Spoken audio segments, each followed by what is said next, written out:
الشيطان الرجيم. بسم الله الرحمن الرحيم. هو الذي خلقكم من طين ثم قضى أجلا وأجل مسمى عنده ثم أنتم تمترون. وهو الله في السماوات وفي الأرض يعلم سركم وجاهركم ويعلم ما تكسبون.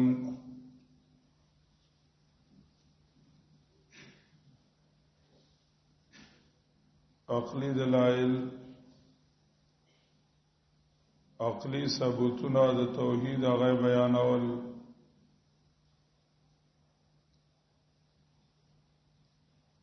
اول دلیل خالقیت د عالم بیان کو چې دا ټوله دنیا د نشنا الله رب العزت شته کړی دا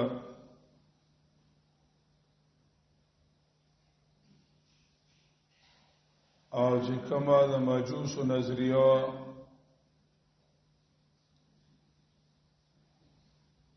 چې د خیر خدای جدا دی او د شر الہ جدا دی، نو په هغه نظریه باندې رد وکړو. وجعل الظلمات والنور. دویم دلیل عقلی هغه ذکر کړي وړو کې عالم چې انسان دی داغه پیدائش او داغه تدبیر داغي بیان کی. هو الذي خلقكم من طين ثم قضى أجلا.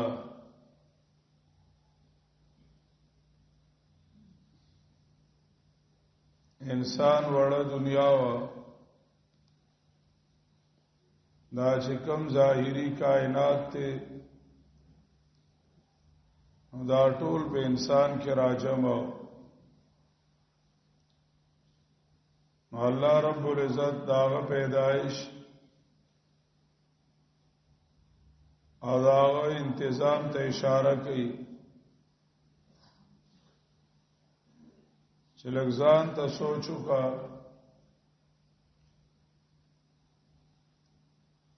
الله رب العزت ستا ابتدا څنګه کړی و، خپل نقطه آغاز په جنا او دویم خپل نقطه انجام هغه مو پیژنه. په دې دواړو کې تعلق الله سره دی. شروع د لوم الله کړی دا او انتها دې په الله دا د منځنی وخت تعلق الله سره جوړ کا.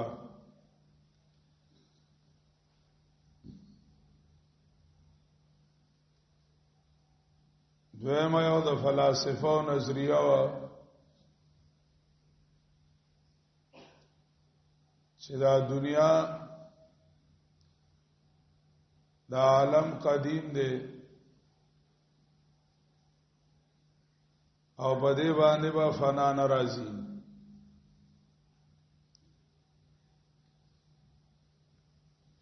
زکاغیخ کا عالم بر عالم سره تړو نور اوس وګمای سره او ستور سره تړو.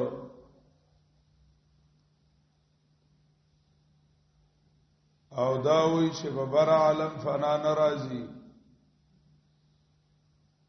لا يقبل الخرق والالتئام. بر عالم فنا ناراضي او بخت عالم باندې فنا ناراضي. دا عالم به فنا کیږي نه او دی به همیشه وي. قران کریم هغه نظریه مراد کوي چې دا غلطه ده. الله رب العزت د عالم د فنای نیټه مقرر کړی ده. دا څه کائنات چې په نظر راځي دا وس وخت پوری وی بیا بنوي.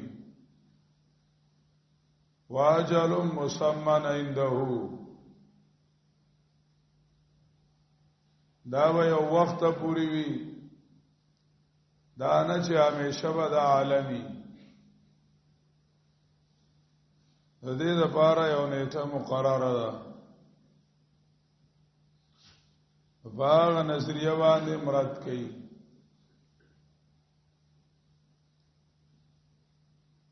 ابتدا د انسان الله ذکر کوي چې خلقکم من طین، ستاسو اصل الله د خټې نه پیدا کړو. آدم علیہ الصلوۃ والسلام هغه خټې نه پیدا و.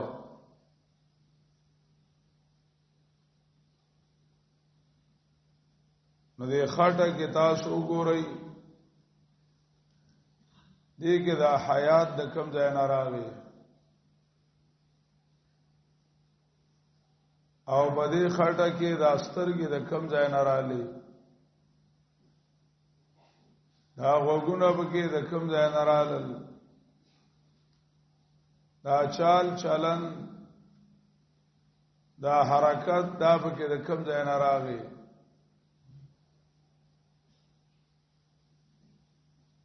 قرآن کریم حال کا چې خلقکم من تراب، خلقکم من طین، دا به د خټه کې او په خاوره کې خپل خاصیات نه وو. دا د الله رب العزت د طرف نه فیضان دی. دا الله تاسو پیدا کړی، یعنی بل له څوک د خټه نه داسې انسان پیدا کی. ورسره د انسان باقی پاتې کېدل ډیر شیرین او هم د خټې نه دي. اګه خاوره ده دین انسان آبادیم کی، دین د انسان غذا هم ده، او دغه غذا دا غذا چې ده د انسان د بدن حصہ شي او دا غینا نطفه جوړ شي او دا غ نطفه نه انسان جوړیږي. نو د نطفه اصل هغه هم خاوره ده. نو په دې نطفه کې او په دې خاوره کې د انسان چې کم کمالات دي او اوصاف دي غاړه څوک پدې کې اوخی چې خاوره کې دا کمالات دي او یا نطفه کې دا کمالات دي، دا به یقین راشي چې دا د رحمان ذات فیضان دی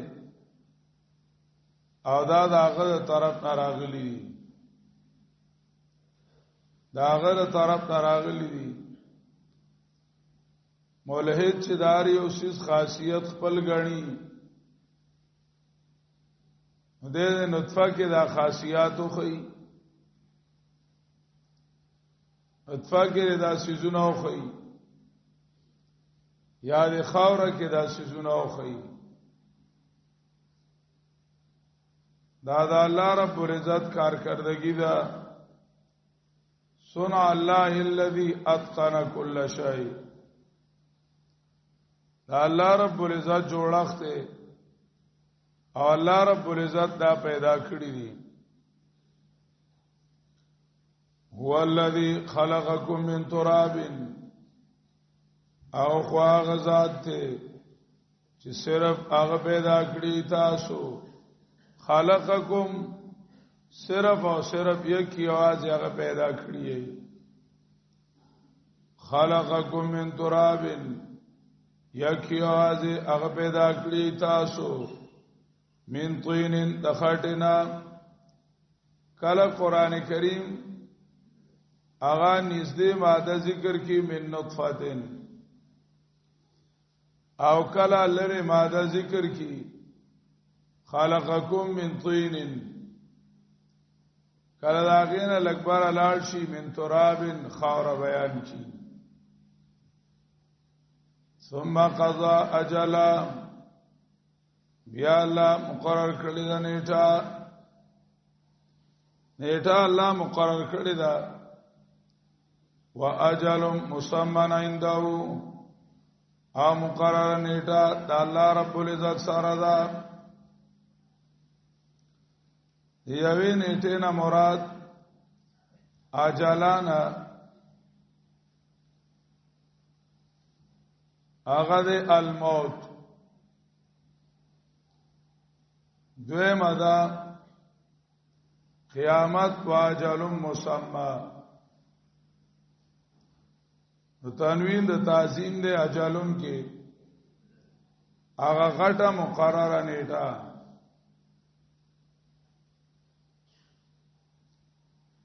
دویم قضا اجلا چې پیدایش نه تر مرګ پورې کم وخت یې رہی هغه ټول مراد دی او دویم د مرګ نه وروسته تر قیامت چې کم وخت یې رہی هغه مراد دی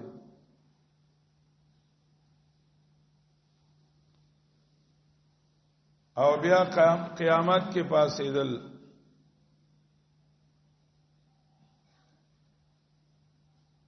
درم ثم قضا اجلا النوم واجل مسمى الموت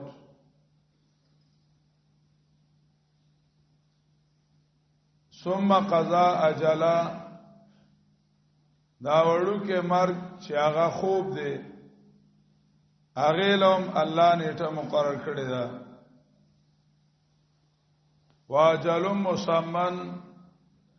دینه مراد مرګ دی هغه نیټه مقرره ده خو وخت الله ته معلوم دی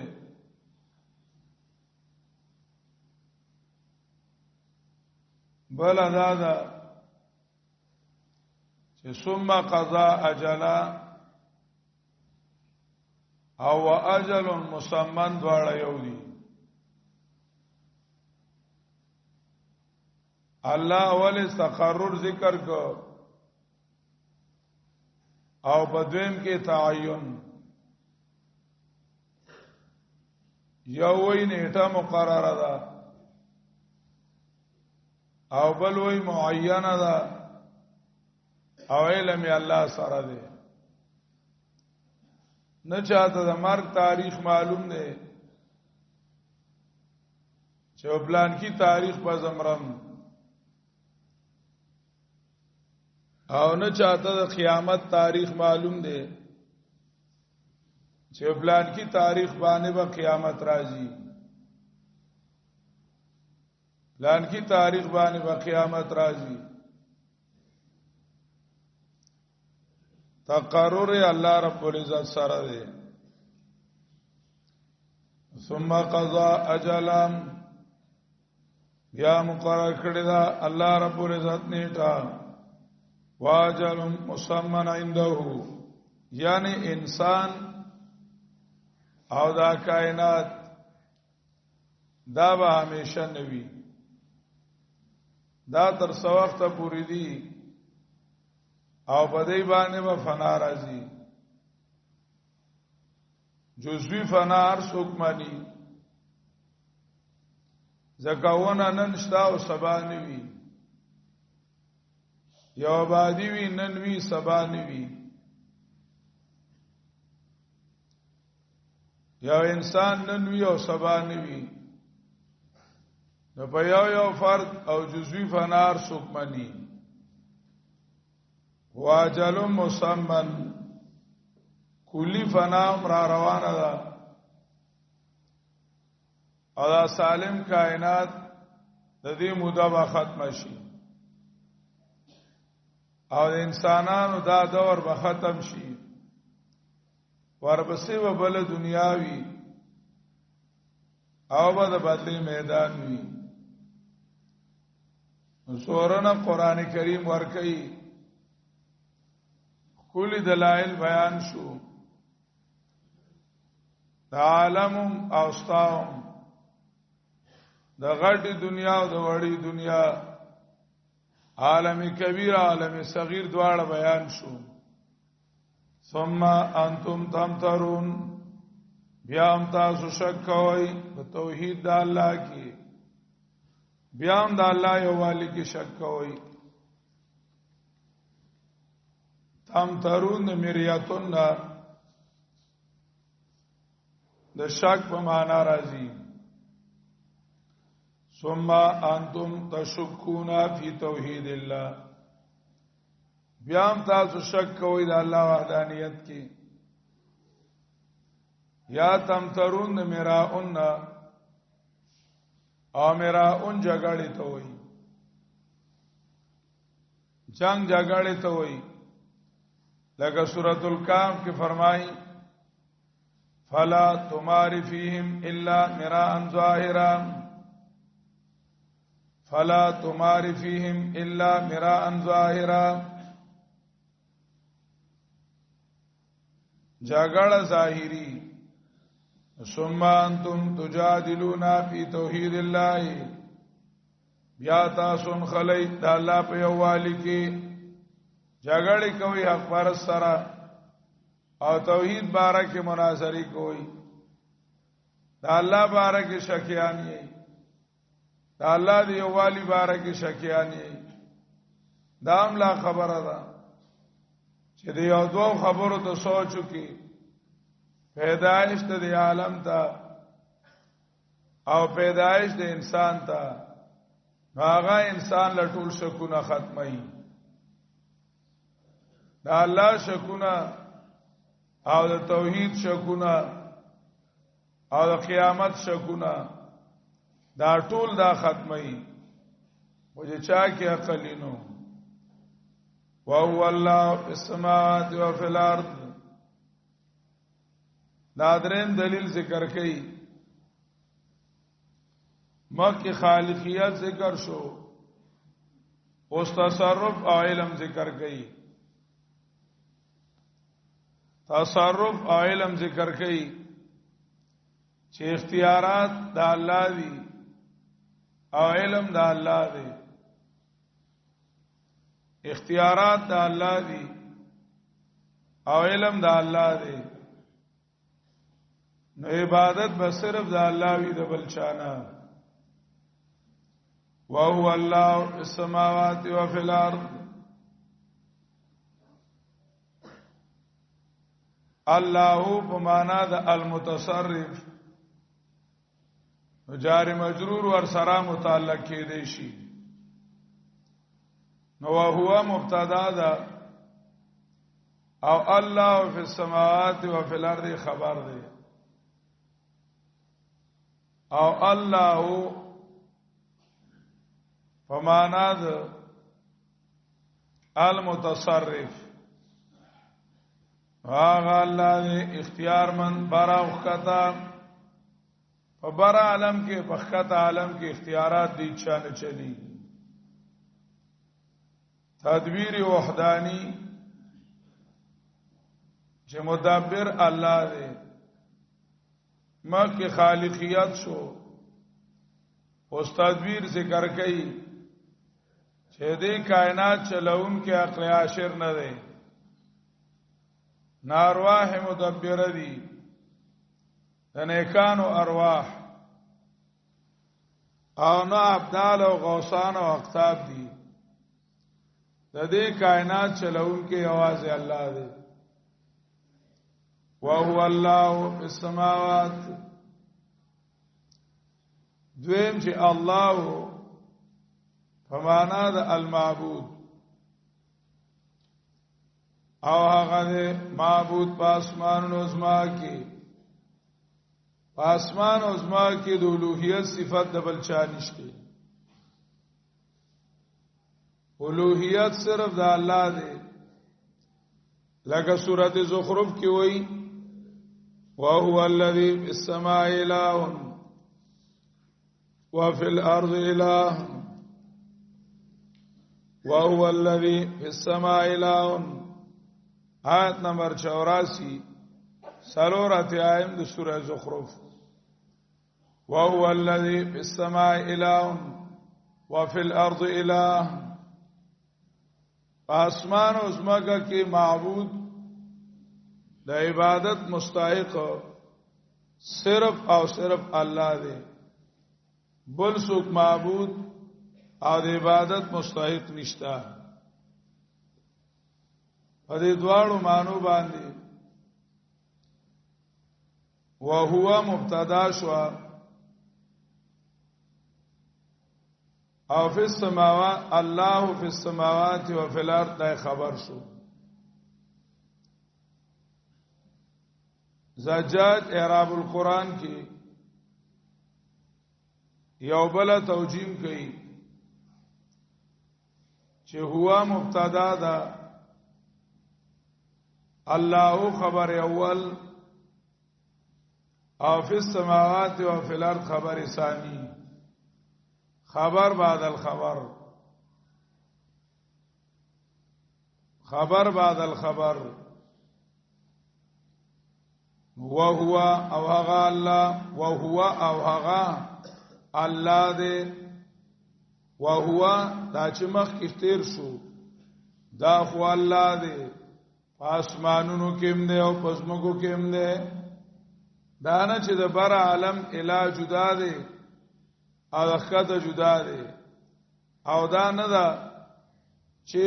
الله رب العزت بار چلیږي او کته نه چلیږي او دا الله علم بار دی او کته نه دی نه هغه الله دی پاسمانونو کې هم دی او پسمکو کې هم دی په اعتبار د علم او د قدرت سره نفس السماوات و فی الارض دا ظرف مستقر دی او خبر بعد الخبر دی یعنی الله پورې متعلق نه دی دغه جار مجرور چې خبر شي ظرف مستقری وهو او هغه الله دی آسمانونو کې دی او بزما کې دغه تصرف د الله بیان کو اوس علم د الله بیان نه دا دواړه برخ ذکر کوي قران علم او تصرف دغه تصرف بیان کو چې اختیارات د الله دي نو علم د باری تعالی بیانې یعلم سرکم وجارکم پویږي الله رب العزت په پټو تاسو وجارکم او بخار او تاسو سرکم ما فی الصدور ما فی الصدور او جارکم اغا اقوالکم سر چې باندې راس کی ځان سره سینا کې چاته بیان کړي نوی سینا کې ویړ کی اسرار او رازونه هغه الله پويږي او جارکم هغه چې خلل راولي یو حاجت چې عادل اصله کې دی ویلې دی نه چاته او دویم حاجت دی خلل راوړو جارکم اقوال شو ویالو ما تکسبون افعال الجوارح اندامون و عملونه او ټولو باندې پویدون کې الله دی او ټولو پویدون کې الله دی او بل چانه صلاح غواړي حاجتونه الله ته معلوم دي او الله رب العزت په حاجات پويږي هغه ته پیش کا مخلوق ته صلاحیتونه پیش کړي وَيَعْلَمُ سِرَّكُمْ وَجَارَكُمْ ویږي الله رب العزت په پټو تاسو باندې وَجَارَكُمْ او بخکار او تاسو باندې وَيَعْلَمُ ویږي په هغه باندې چې کوي دا یو عقیده ده او دویم استحضار د دې عقیده دی عقیده چې دا خدای مؤمن مسلمان ده چې الله زما د هر سنه خبردار دی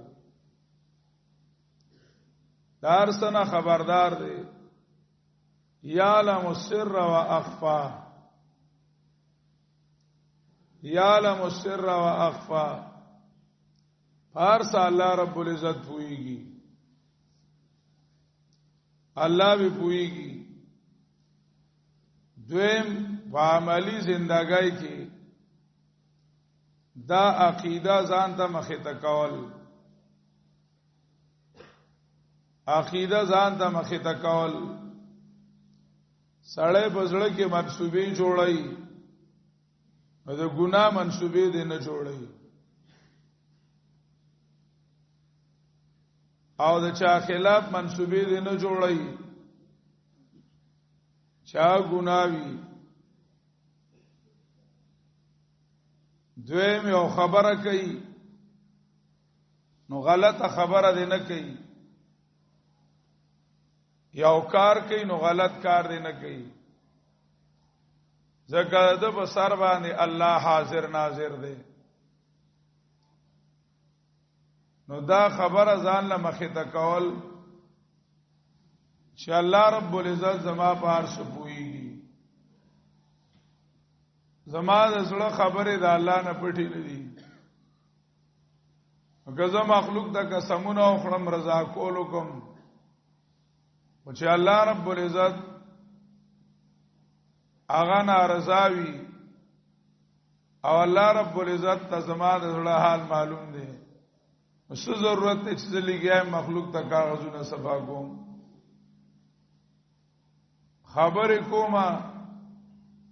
په خبرو باندې زما الله رب العزت عالم دی الله رب العزت په عالم دی کامل کوم نو الله می ویني د دې عقیدی استحضار هغه ضروری وو استحضار ضروری وو چې باندې ځان ته دا حاضر کی نو عملی فائدہ ورکي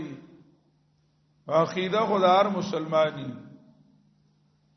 خدا عمل کې ځان د ظاهر اول بکار دي یعلم سرکم وجارکم پویږي الله په پټو تاسو بخار او تاسو او پویږي په عمل او په چې کوی تاسو واخر